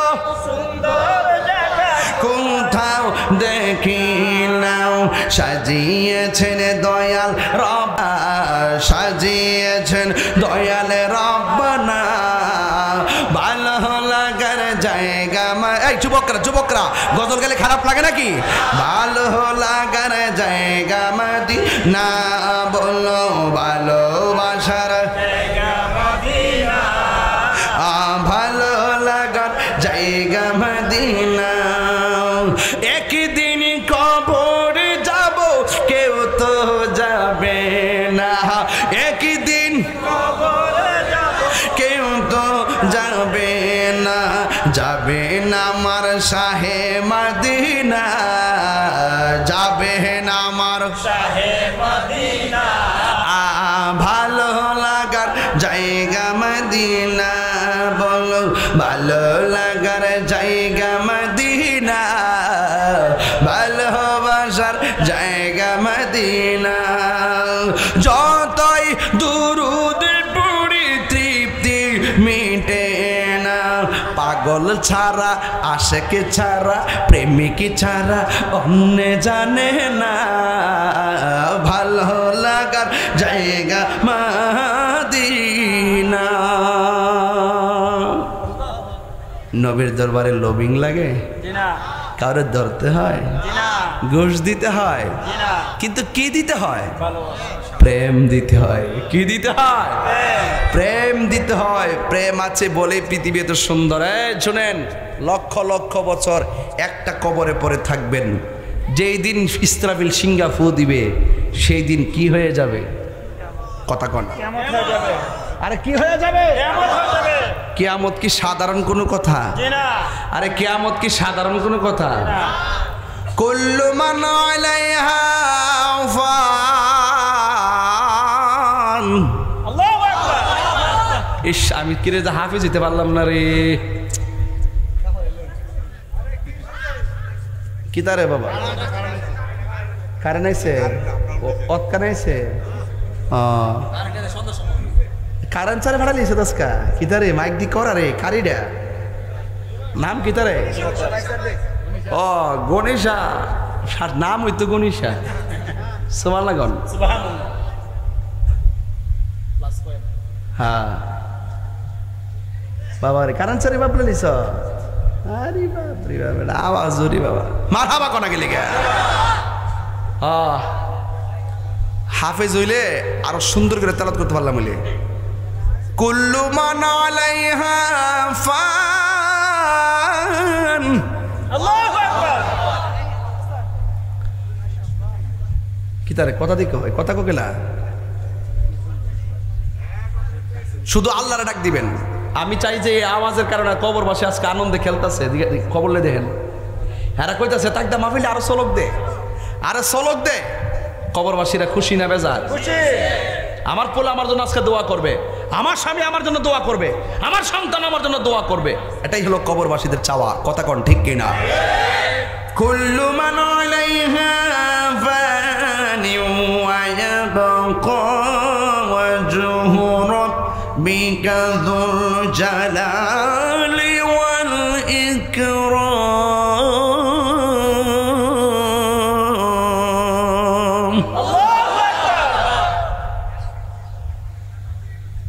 সব শেষ হয়ে যাবে। রসুল বলেন একটা ময়দান বানানো হবে। ময়দান, ময়দানটা আসমান না জমিনে?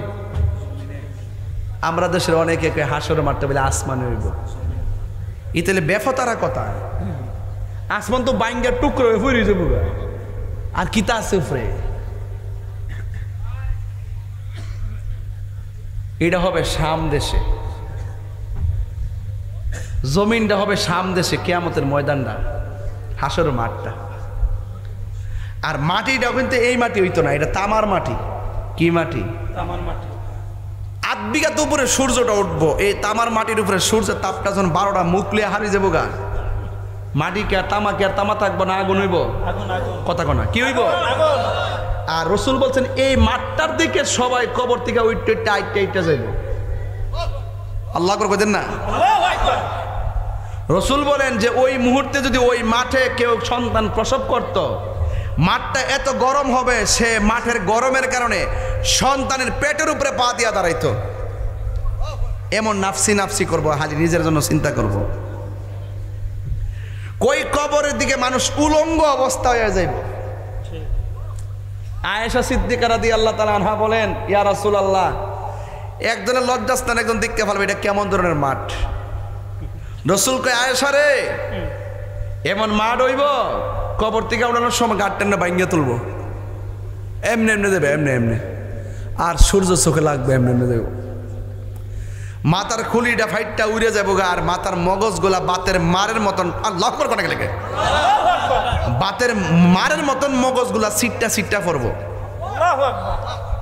আর ওই মাঠটা দিয়া দাঁড়াইব 50,000 বছর, ওই মাঠটা দাঁড়াই থাকবো। কি এক খারাপ 50,000 বছর, এও আবার এই বর্তমানে একদিনের মতন না, একটা দিন অনেক অনেক লম্বা। ওই মাঠে দাঁড়ায় থাকব। আদম নবীর কাছে আমরা কমু, আদম গো তুমি তো প্রথম নবী, একটু কোন আল্লাহর হিসাবটা শুরু করতো, হিসাবটা শুরু করতো বুঝলে। 50,000 বছর পর্যন্ত সব নবীর কাছে দৌড়বো, সবাই কবে আমার পারতাম না। যার কথার দ্বারা হাসর মাঠের হিসাবটা শুরু হইব, তিনি হলেন তোমার আমার নবী রাহমাতুল লিল আলামিন। ওই নবীর দরকার আসেনি? কবরে নবী থাকবো নি? কবরে কি নবীর ছবি দেখাইব না সরাসরি থাকবো? আমরা দেশের কিছু মোল্লারা ইত্যা মানে না। ইতানটা যখন আমি মুখ খুললে কই, তখন হেরা আমার কথা ভাল লাগে না, আমার বিরুদ্ধে রেগে যায়। তোর মানলে মানো, না মানলে নাই। কবর যায়া দেহ অবস্থা কি তাও? হাসর মাঠে মানুষ কি কাপড় পরে উঠবো না উলঙ্গ অবস্থায়? একজন মাত্র লোক জান্নাতের কাপড় পরে হাসর মাঠে আসবে, সুবহানাল্লাহ। তিনি হলেন রাহমাতুল লিল আলামিন। যার জন্য একটা সিংহাসন থাকবো, সিংহাসনের নাম হইল মাকামে মাহমুদ। সব নবী কানবো নিজের লাগিয়া, আল্লাহ বাঁচাও, আল্লাহ বাঁচাও। আর আমার নবী কাঁদবে উম্মতের জন্য। তো নবী দরকার আসেনি? এই দাঁড়া, এই ক্যামেরা ওঠ, লালগিঞ্জ ওঠ, ওই তো উঠে না। গত জুম্মা পড়ছ? হারি তো রোজা রাখছো নি? 2-1টা গত রমজানো? আচ্ছা, ঈদের নামাজ পড়ছো নি? রোজা ঈদের নামাজ পড়ছ? রোজা ঈদের নামাজও পড়ছে, ঈদের নামাজও পড়ছে, জুম্মাও পড়ছে, রমজানে রোজাও রাখছে। রাখ বয়ালি একটা সুবাজি দিছে তোলা জায়গা, সুবাড়ি নিচে তা গরম লাগে না, এটা বুঝতল লাগে না, ওখানে গাতা হয়ে জায়গা পতলা না আসলে সোবা টিকতা হ্যাঁ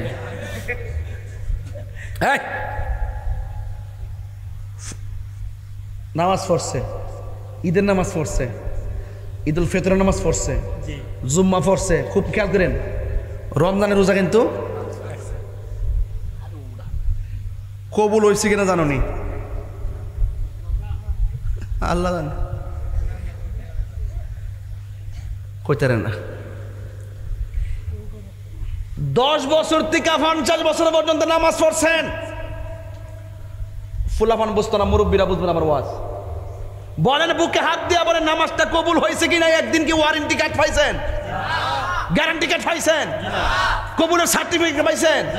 তো জীবনে এত লেখাপড়া করে এত সার্টিফিকেট নিলেন, আর ইবাদত কবুলের সার্টিফিকেটটা আপনার হাতে নাই, তাহলে আপনি কি নিয়ে কবরে যাইবেন? কি নিয়ে হাসরের মাঠে উঠবেন? তাইলে আপনি কি নিবেন? ও তাহির হুজুর, নামাজের গ্যারান্টি কার্ড নাই, রোজার গ্যারান্টি কার্ড নাই, হজের গ্যারান্টি কার্ড নাই, জিকিরের গ্যারান্টি কার্ড নাই, একটা গ্যারান্টি কার্ড আছে, এটা লই হাসরের মাঠে উঠবো, এটা লই কবরে যাবো। সেটা আমার কি? কই আমি আমার নবীর জানের চাইতে ভালোবাসি, এটার মধ্যে কোনো সন্দেহ নাই, এটার মধ্যে কোনো সন্দেহ নাই। কারণ ঠিক কিনা বলেন?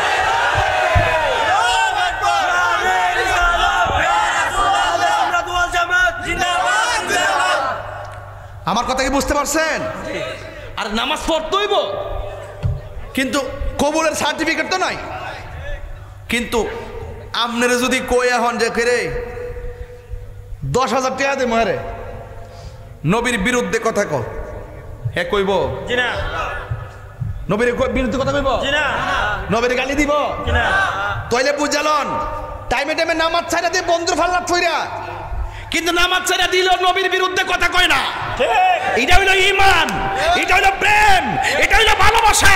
সব নবীরা নবী হইও নফসি নফসি করব, সব আমলদাররা আমল লইও নফসি নফসি করব, একমাত্র আমার নবী আপন হইব। কথা কোন ঠিক না বেটি? ও আজকে বুঝাইতে পারতাছি? নামাজ সারণ যাইতো না, কিন্তু কবুলের গ্যারান্টি কার্ড নাই। নাই, নবীরে ভালোবাসেননি, সন্দেহ আছে? সন্দেহ আছে? এটার নাম ঈমান। এটার নাম কি? ঈমান। হাসরের মাঠে নবী কাইব উম্মতি উম্মতি। 50,000 বছর বিচার কাজ শুরু হয় না। মামলা পেন্ডিং থাকলে খারাপ লাগে না? মামলা পেন্ডিং, রসুল উকিল হয়ে যাবো গা ঠাস করে, আল্লাহ হাকিম হয়ে যাবো গা, আমরা আসামি হয়ে দাঁড়াই যাবো গা। ও নবী যখন উকিল হইব, আমরা যখন আসামি হমু, আসামির পক্ষে নবী যখন উকিল, আসামির বিরুদ্ধে তো কোনো উকিল নাই। কথা কোনা? মামলা কি আর থাকবো? বুঝালেন ভাই? বাবা ওয়াজটা বুঝা পাইলে যেন কামা লাগবো, ডলার খাইয়া কালার ফাল্লেন না, টেয়া খাইয়া ইমান বেচছেন না, নবীর প্রেমে পয়লা থাকেন। সুবহানাল্লাহ। নাই কোনো বন্ধুগণ, নাই দরদি নাই, কঠিন দিন আমার নবী জীবিনে। রোজ হাসর কঠিন দিনে রাব্বুল আলামিন ওয়াহিদুল কাহার বলিয়া সাজিবেন হাকিম। থাকিবে না দয়া মায়া স্নেহ মমতা, কেউ হবে না কারো জন্য যাবি ন দাতা। হাই হাই হাহাকারে পয়রা যাবে ধনী, পিপাসাই ফাটিব ছাতি মগজ গলে পানি। কান্দিতে তাকিবে সেদিন আদমের আওলাদ, কান্দিয়া জানাইব তারা তাদের ফরিয়াদ। এই মুহূর্তে যাও না তোমরা সামনে দৌড়াইয়া, সামনে তো নূর নবী সেজদায় আছে পয়রা। এ কথা শুনিয়া সবাই করিবেন গমন, নূরের নবীর কাছে যাইয়া দিবেন দর্শন। যাইয়া দেখে দিনের নবী দিনেরও আম্বিয়া, সেজদা দিয়া কানতে আছে উম্মতের লাগিয়া। আল্লাহ বলে ও গো দোস্ত তোমারে দে কইয়া, আধা সরে একটা কথা দিব গো বলিয়া। 90 বছর আয়ও দিলাম দুনিয়ার ভিতরে, 27 বছর কাটাই দিলাম মেরাজের ভিতরে। 63 বছর আয়ও দিলাম দুনিয়া, 63 বছর আয়ো তুমি দুনিয়াতে পাইয়া, কত না কেন্দেছ দোস্ত উম্মতের লাগিয়া। আল্লাহ বলে আরে রসুল বলে ইয়া উম্মতি, আমার উম্মতের কি হবে গতি গো, উম্মতের জান্নাত দিয়া শান্তি দাও হাবিবের প্রাণ। বাজান আমরা জন্মসূত্রে সুন্নি, আমার বাপ দাদা জন্মসূত্রে সুন্নি এবং এমনভাবে দলিল দিয়া বুঝাইছে আমার নবীর শান, কেউ যদি নবীর বিরুদ্ধে কথা বলে আমি বরদাস্ত করতে পারি না। রসুল নিজের জবান মুবারকে বলছে, যদি হাদিসটা দেখাইতাম না পারি কান্দা কাইটটা মোল্লা যশত আর ফাউন নিচে লাগাই দিয়ে যাবো স্টেফলার দিয়া। রসুল নিজে কইছে শাফাআতি লি আহলিল কাবাইর মিন উম্মতি, আমার উম্মতের মধ্যে ইমানদার আমারে ভালোবাসছে কিন্তু কবিরে গোনা কইরা ফেলাইছে, হাসরের মাঠে আসামি হয়ে গেছে, কিন্তু আমি নবী তাদেরকে ছুড়াই লইয়া যামুগা আমার ফাগল হওয়ার কারণে। আল্লাহু আকবার, আল্লাহ দলিলটা দেখাইতে না পারলে কান্দা কাটলাম বেটা।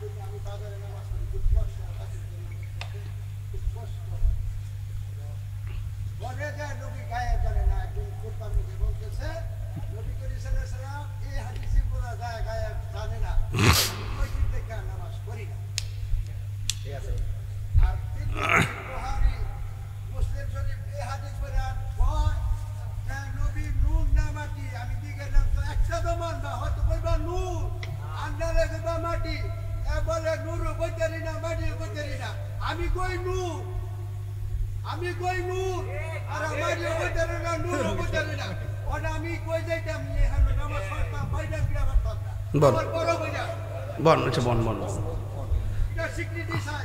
আচ্ছা বন না গরম দেরি মারহাবা গন। আল্লাহ প্রদত্ত ক্ষমতা বলে নবী গায়েবের খবর দেন ওয়ালা।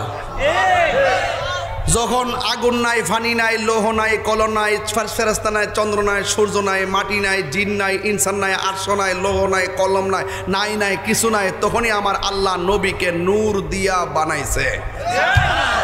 তাহলে যেই ব্যক্তি আমার নবীর নূরও মানে না, গায়েবের খবর দেনে ওয়ালাও মানে না, সে আমার নবী পাকের সৃষ্টি তত্ত্বকে অস্বীকার করেছে। সেই ব্যক্তি আল্লাহ প্রদত্ত নবী পাকের যে শান আজমত, যে সিফত, যে গুণ, যে গায়েবের খবর দেনেওয়ালা, নবী শব্দের অর্থই গায়েবের খবর দেনেওয়ালা, যে জান্না সত্য গোপন করে ওই ইমামের পিছনে নামাজ পড়া যাবে না।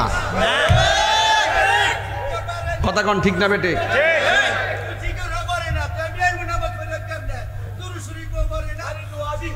যাক আল্লাহ আপনাকে নেক হায়াত দান করুক, আমিন কন। আর যেখানে আমিন কন। যাক এই জন্য যারা দুশ্মনে রাসূল নবীর বিরুদ্ধাচরণ করে তাদের পিছনে একতেদা করলে নামাজ হবে না। শেষ, এইটি কথা, ফাইনাল কথা। যাই হোক বাবার, আমার মনে হয় প্রায় 11:30 বাজে। হ্যাঁ 12টা বাজছে। আচ্ছা 12টা বাজে গেছে তো। 12টা বাজলে বাবা রাগ, যে চিল্লাইছি আজকের মতন এমন চিল্লাই ওয়াজ মনে হয় 6 মাসের ভিতরে করছি না। জানডা লুড়াই লেছি নবী শান বোঝাতাম যায়। কথা কোন ঠিক না বেটি? আমরা টেহা নাই, কি আছে মন বলে নবী আছে, টেহা নাই কিতা আছে, প্রেম আছে, নবী আছে। কথা কোন ঠিক কিনা? আমরা নবী ছাড়া কোনো উপায় ভুলে, সরি, তুমি জীবন তুমি মরণ, আধার ঘরে তুমি আপন, তুমি জীবন তুমি মরণ, আধার ঘরে তুমি মোদের পাড়ের তরি, তুমি তুমি নিদানে তোরানে ওয়ানা ইয়া রাসূলুল্লাহ ইয়া হাবিবাল্লাহ ইয়া রাসূলুল্লাহ ইয়া হাবিবাল্লাহ ইয়া রাসূলুল্লাহ। এই তুমি মোদের আশার আলো, তাই তো তোমায় বাসি ভালো, তুমি মোদের আশা ও, তাই তো তোমায় বাসি ভালো, ও হৃদয় নামের ফুলদানিতে, হৃদয় ফুলদানিতে গেতে রেখেছি প্রেমের মালা, ইয়া রাসূলুল্লাহ ইয়া হাবিবাল্লাহ ইয়া রাসূলুল্লাহ ইয়া হাবিবাল্লাহ ইয়া রাসূলুল্লাহ। নবী আছে না নাই? একটা কথা বলবো, কষ্ট নেবেন না, কোকা কোলা খাবেন না। আমার ফুলা ফান্ডি করি হাত লাগা ফুলা ফান্ডি কই কোকা কোলা খাবো কেন? ইসরায়েলি পণ্য। কথা কোন ঠিক কিনা? আমি যখন কোকা কোলার দিকে তাকাই তখন আমার ফিলিস্তিনের রক্তের কথা মনে হয়। কথা কোন ঠিক কিনা? যেই কোকা কোলা খাওয়াইয়া এই ইসরায়েলের গুন্ডারা অস্ত্র কিনা আমার মুসলমান ভাইয়ের বুকের মধ্যে বুলেট মারে, ওই কোকা কোলা আমরা খাবো। কথাটা রাখবেন নি? ইনশাআল্লাহ। এই কথাটা রাখবেন নি? ইনশাআল্লাহ। ঠিক আছে যান। 1 2 নম্বর কথা, কে কে দোয়া না কইরা যাবেন গা হাত তুলেন। কো নাই? আচ্ছা সব ঠিক আছে। এখন যদি কেউ দোয়া না কইরা জায়গা এরা ধরবেন যে তুমি না ওয়াদা করছো, ওয়াদা ভাঙ্গো কেন? তুমি কি ইসরায়েলের দালাল নাকি? এমনি ধরবেন, ঠিক আছে তো? আর মুরব্বী হইলে ছাইরা দিবেন, ফুলা মাঠে জাতা মাইরা ধরবেন। এখন বলুন, একটু জিকির করতে চাই কি চাই না? একটু পরে কয়েন কিতা লইয়া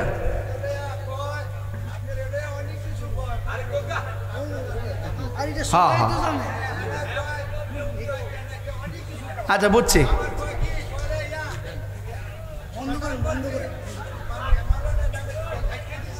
আচ্ছা আস্তে আস্তে অনেকে কয় আর কি, আমি বলি নাচা নাচা জিকির করি। আচ্ছা কইলে কইছে, অসুবিধা কি? নাচা জিকির করা কি গুনাহ হইব? দাঁড়া জিকির করে, জিকির করলে গুণ হইব? সবাই কিন্তু করে, আমার একটু বেশি ধরে। এটা কি রে ধরে? এটা আমি বুঝি, কারণ আমি তো এরার গুড়ার কথা কইয়া দেই। এটা কি তা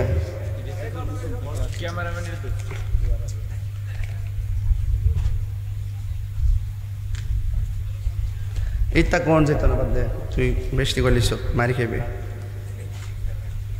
বাদ দে। টিয়া দিস নি? টিয়া নেমু গা, এটা নেমু বাড়াবা কর তো অতলা চিল্লাই ওয়াজ করুন যাইতো না বন বেড়ে বেড়াই। তবে আমি যে ওয়াজ করছি দলিলের বাইরে কথা বলছি, অপ্রাসঙ্গিক কোনো কথা বলছি? যেইভাবেই কথা বলি কথাগুলো সঠিক, এটা করা কথা কইছে আর কি। আজকে চিল্লাইছি বেশি, তবে এত খাইয়াটাই আয়া সাথে সাথে এত চিল্লাই ওয়াজ করা ঠিক না, বিজ্ঞান না করছে।